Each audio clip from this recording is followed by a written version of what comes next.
How to cancel CapCut subscription.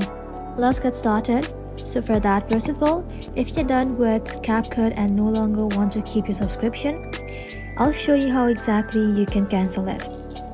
So start by exiting the CapCut application on your device, and once you're out, head to the App Store and then open it. Now simply tap on your profile icon right over here. Then simply tap onto it one more time.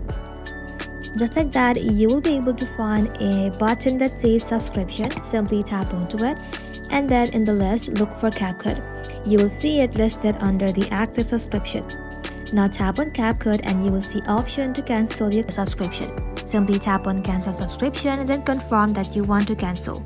That's it.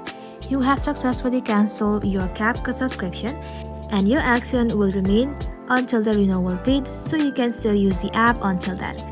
Thanks for watching. If this video was helpful, consider subscribing to our channel and liking this video.